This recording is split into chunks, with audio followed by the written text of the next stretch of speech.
The Greater St. Louis Bonsai Society is hosting Bonsai Central, May 3rd through the 5th, 2024, in Collinsville, Illinois. There's going to be some great artists. There's going to be an auction. There's going to be a vendor area. It's going to be an awesome time. There are going to be people from all over the world coming in for this thing. If you are in the Midwest and you're into bonsai, this is your chance to see some world-class bonsai and meet some world-class bonsai artists.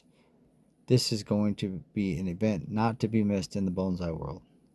This is the address. I'll put the link in the description of this video for more information. I urge you to go online and check this thing out. Get signed up. All of the workshops are filling up fast. Most of them are sold out, but there's tons of lectures and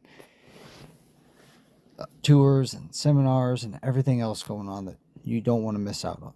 So do yourself a favor, follow the link, give it a look.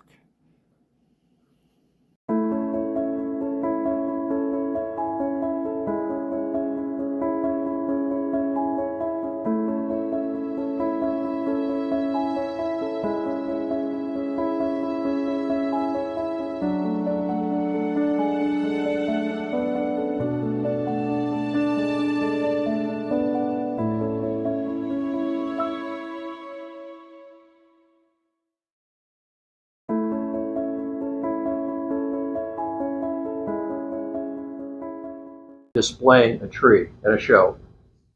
And by basics, I mean its general outline. Along with selecting, like we're going to do later, the stands that go along with these trees, accent plants. If you have scrolls, which some people do, some don't, how to tie all that together. The first part of this, and as far as prepping it for the show. Get the next one. What you generally want to look at is foliage. That the foliage is vigorous, green, remove brown leaves and needles.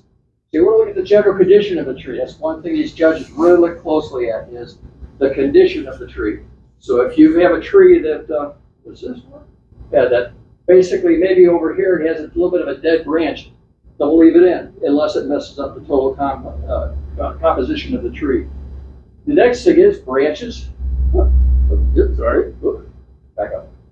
Remove any dead, except gin and cherry. Gin are your dead branches that you've stripped bark off that look like old aged limbs in it. You want to leave something like that. But if you just have a dead branch in there with a dead leaf hanging on the end of it, do something, get it out of there. Remove wire, unless it's well concealed. Trunk shouldn't have wire on it. Limbs, branches should not have wire on it. But when you get out to secondary and tertiary, you can have some wiring as long as it's well done and basically hidden. But it better be very well done or it'll go against you. Driftwood. Treat with lime sulfur. No moss, no algae growing on it. A lot of times, though, it's pointing to it. Yeah, this area here, sherry on the trunk of the tree. You want it to be close to white as possible, gray to white, and we get into details of that later as to how you mix this lime sulfur and how you put it on there. But the lime sulfur will kill the algae that's on there and will whiten this up. Some people add a little bit of black itty ink into it to gray it, to make it a little more gray, depending on the tree. Trunk clean, no moss, no wire. Again, trunk should not have any wire on it. And it should be clean as far as moss growing on it. Lichens are okay. If there's lichens on it, that's not going to be a real problem. But you want to try to keep it as clean as possible for the next one. And then finally, the pot. Clean, no cracks. Sometimes you're going to have deposits on the bottom of there from hard water deposits. You can take a solution of 50-50 white vinegar and water, and that'll take that off the bottom of there. But make sure you don't get that up into the soil itself. Then top dressing. You want to remove any weeds, dead leaves, debris, bark mulch, whatever might be on there. Clean it completely off. And then moss it. Either completely all the way to the edge, or do a combination of moss on evergreens with aggregate. Usually on deciduous trees, hardy evergreens, that sort of thing, you want to do moss completely across it. This is just a general outline. Oh, and one thing I want to add is I have copies up here of everything that I'm saying in here that'll give you a little more detail of this, of what we're doing in this presentation. Let's go to the next one. I don't think there's enough there for everybody, so if you're here as a couple, just take one. And if we run out by the back, let me know. We'll get some more. This display and exhibition. Ones are usually displayed as an arrangement or a composition. Go to the next one. What you usually have in here is the tree, bonsai, stand, shoku, accent plant, kosomono. That's this down here. Viewing stones. Now that would usually be here. We've got a couple of viewing stones over here that you can see that are sometimes replaced with instead of an accent plant. Accessory, buhi. Those are usually little animals, white cranes, that sort of thing, that they will place in this area also as an accent. And last is a kokomono, is a scroll. This makes up a composition within a tokonama, which is traditional in Japan. And what we're trying to mimic here at the show, we'll usually have a backdrop like this, and you'll have the tree, accent, and a scroll, if you have a scroll. But you don't have to have a scroll. Let's go to the next. Single point. Bonsai would stand usually a large tree. I'm talking about bigger than this. If you have a tree that's like so, usually going to show it by itself. I've seen some trees that are just monstrous. You really can't relate an accent plant or a scroll to a really large tree. It just doesn't work. You're better off just trying to show the tree by itself. Next one. 2 point. 2 point, you usually try to take the direction the tree is giving, back to the pot and back to the accent plant. So you're going to have a stand and an accent plant or accessory, which would be a buhin or suiseki, something like that. Next way is if you have a scroll, then you got a 3 point this way.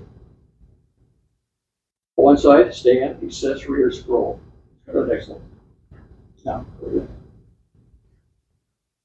overriding principle in arranging a bonsai display is asymmetry. Want to try not to get things balanced where you have maybe the scroll over here, right, dead center, where you got this and you got this and you got this. You want to break it up. You want to keep that asymmetrical appearance to your display, even if it's just two. That could also go into the actual floor plan, where this is laid out to this. Instead of like you're looking down on the tree and the accent plant, instead of lining them up like this, break them slightly. You want to change visually in some way. Go to the next one. The bonsai should clearly be clearly larger than other components. So this needs to be heavier, larger, or more in scale, whatever it might be, than the other components in the display. If this scroll maybe was twice as wide as this, or maybe it was a dark blue or something like that, it would fight with this. It would overwhelm this. So you want to keep all these components as compatible as possible. Movement of the tree is very important. As you look at all these, the trees in here, they all have some movement to it, to the right or the left. All of them, even a tree that's just a complete canopy. And what you're looking for is this one's movement is this way. So that's going to determine where you're going to put your accent over here. And you're not going to line it up, even though this one comes straight down here, you're coming off of that to come to this point. So you want to look at your tree and the movement it has in it as to where you're going to put your accent plant. Next one. Bonsai should be displayed on a stand. I think that's quite obvious, but not necessarily, because some trees, and I'll have a few more slides in here, they're on slabs. Looking at this tree too, as we go on a little bit further, you see around the size of this, and the size of this this stand here it's very substantial. It's heavy looking. It looks like it's really sitting on the ground. You don't want a real thin, weak looking stand underneath a heavy pot in a tree like this. Let's go to the next one. Color must be taken into consideration as part of a total composition. Use no bold colors or accessories, scrolls, or accent plants. You can take this accent plant, maybe you're going to put it in a real shiny, a glazed green pot instead of this. Well, that would stand out. All of a sudden, as your eye goes into here, you're supposed to do is see this first, your eye would have a tendency to drift over here if that was a real bright color. Same way, like I said before, if this scroll was maybe twice as big but was blue, and there are blue scrolls, you can see the red one once. If you did that, it would overpower the tree. Let's go to the next one. So keep it calm, quiet. Let's go to the next one. Scroll, Pokemon. Size and color should not dominate. It should be very subtle. Display and describe season. And it should have it in seasons, such as in the spring, and I've got another slide a little bit later to show you, have flowers in it. Have flowers in that scroll. In the fall, you can have a winter, not winter, but fall colors of leaves, so on. There are some shows that are winter silhouettes where all you do is deciduous trees and they're the silhouette of the tree. All you see is no leaves. At a winter show, if you put a scroll in there, you'd have a winter scene. And I have one at home that's snow falling on a bunch of rocks. So the next one. Accent plate, Casalbono. Display on low stand or wood bamboo slats. Lower than the bonsai pot. Compact, not dominant, or more colorful. The top of this should not be any higher than here. Sometimes it will go up into this if you come into the pot, but it depends on the composition and how strong the statement is and how far up it goes. But generally, this should be in line with the top of the, no, I mean, not in line with, no higher than the stand itself. It should be higher than that. And of course, can be lower because some stands are really high and it would be lower.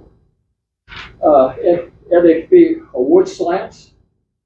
Bamboo, compact, not dominant, or more, like I said before, with this setup here, you wouldn't want to put a glazed green pot over here, or something maybe a little bit bigger or whatever, because then it would fight with the rest of the composition.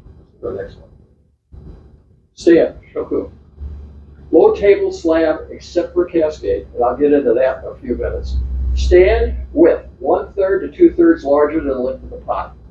So wherever you look at your pot, whether it's this way or that, or round, rectangular, whatever it might be, that stand should be roughly 1/3 or 2/3 bigger than the pot itself. 2/3 usually is a lot stronger pot, a heavier pot. A lighter pot is going to be about 1/3. Should visually fit mass of pot or tree. Visually fit it would mean that, like with this tree is very heavy looking. Pot's very heavy. This stand it has a thickness to it. It has some very large legs sitting there. It looks like it's supporting that tree. If you took a stand and put on that little thin legs, it wouldn't look right aesthetically and also functionally, structurally, it wouldn't look right. Curves are acceptable in straight lines or can complement pot. Like this one, this has a lot of curves in it. This stand has a lot of curves in it. If you took the curved pot and put something completely straight on there, they'd kind of fight with each other. It wouldn't look as good. Go to the next one. So this is the accent plant that was in that previous slide. And what you see here is just two little slabs of wood. Again, wood asymmetry, not symmetrical. So you don't want to take those two slabs and do this. You want to split it. You want to divide it slightly so it visually changes your eye as you're looking at it. Go to the next one. This is the scroll. The scroll, if you remember back, has the same colors in it as the background and as the rest of the mats that are on that Tokonama. And this is just a stylized, is a waterfall, supposedly, but it's very simple, straightforward. It's not very busy at all.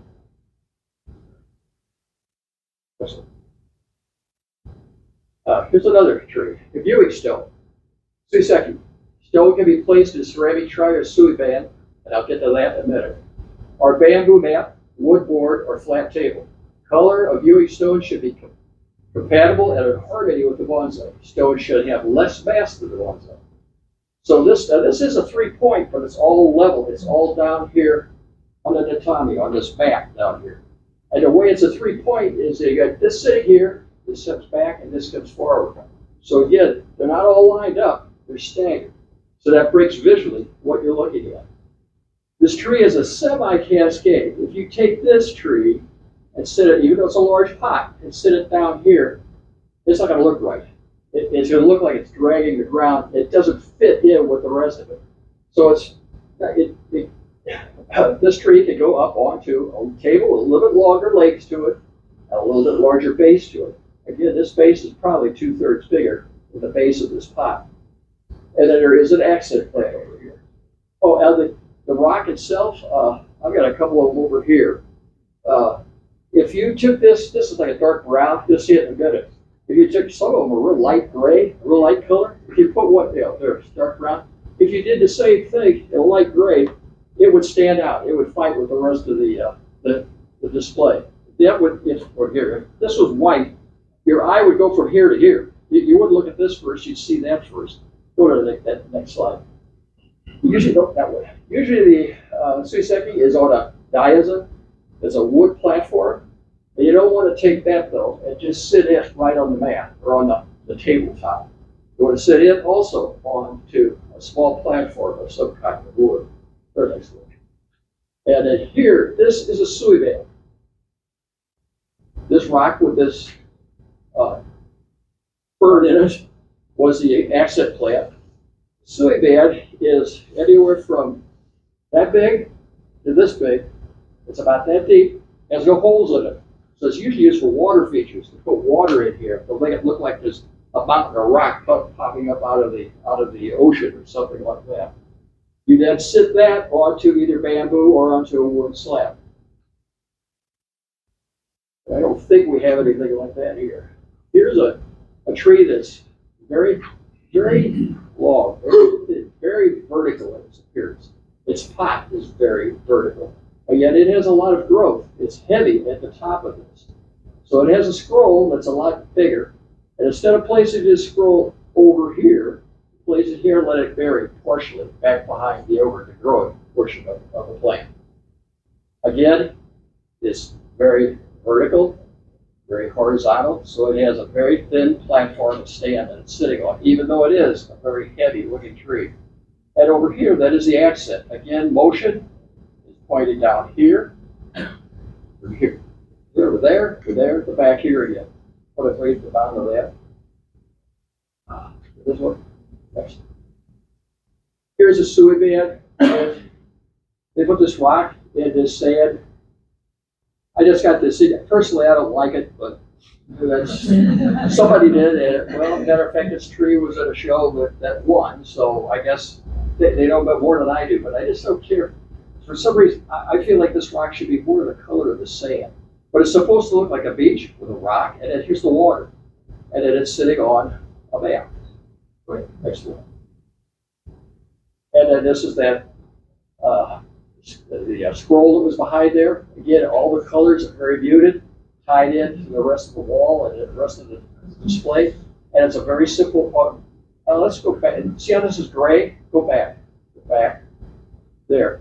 So it kind of relates to the pot. The gray in here, the gray in there. Let's go further. You try to tie all that together. Uhi, accessories. Mass, color, texture, size should complement and be in harmony with the bonsai. Should not stand out or be dominant. And what that is, the Japanese culture is usually it's an animal of some kind, or white imperial cranes. And they will use this. I don't know, I would get ahead of myself. If you look at this, we've got a very horizontal pot. The stand is gray up in here. This was a spring show, so this tree is just starting to push its leaves. And it's sitting on a rather vertical stand with rather tall legs to get this up off the ground, to get it up. You want to be able to see that as you walk up to it, get it up a little bit higher. But notice the gray here, now. Let's go to the next one. Remember this right here in the scroll. Let's go to these are boxing rabbits, which I've never heard of before, but actually there's such a thing. And believe it or not, these two little guys had a price tag on them of $950. Oh, I don't know. I guess it's interesting. But anyway, go to the next one. Here. This is that scroll. Here's that scroll, and you can see all it has in it is a couple little flowers. It's spring. So all this is very simply a little bit of like snow with a couple of flowers start to peek up. Yet simplicity. Let's go. Here we have a very vertical tree, and this is more fall, and that was spring. That was the same show, spring. And again, pot is kind of horizontal. So is this. The lines of this relate to the pot itself. And here, because this is such a strong color, selected a very narrow, thin, like this, of a scroll with some darker colors in it. But again, this up in here is gray, which looks like the moon, maybe, related back to this, tying this all together. The motion of this tree is like that, down to this little guy. We're going to go to the next one. Wow. Sometimes you'll see white imperial cranes that have a red cap head on the top in that kind of place. And you can put something like this, if you have it, on a wood, which we've got a number of informal type of wood cutting. We go to the next one. Okay, this tree is heavy. It's got a lot of foliage on it, very large, massive root, vertical, very horizontal. I mean, pot lines in this pot, so they line it up this way. But again, it's short, so they wanted to get it up. So they got it up on legs on a table that's setting up a little bit higher. And then this motion, you may look at this and think, well, it's this way, but really it's this way. And down here is the accent plant. And here they've got it actually sitting on another stand, not on a wood slab.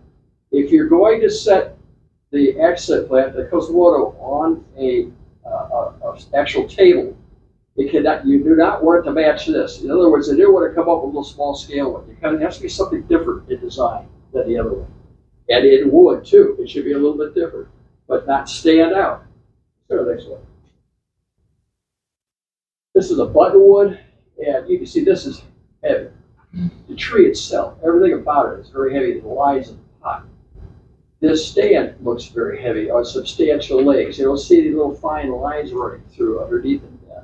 To look like it is supporting this tree. Now, this tree did not have an accent. It was just, this tree was 48 inches, I think, if I remember right. So this is a big tree. There's no accent scroll or anything with it.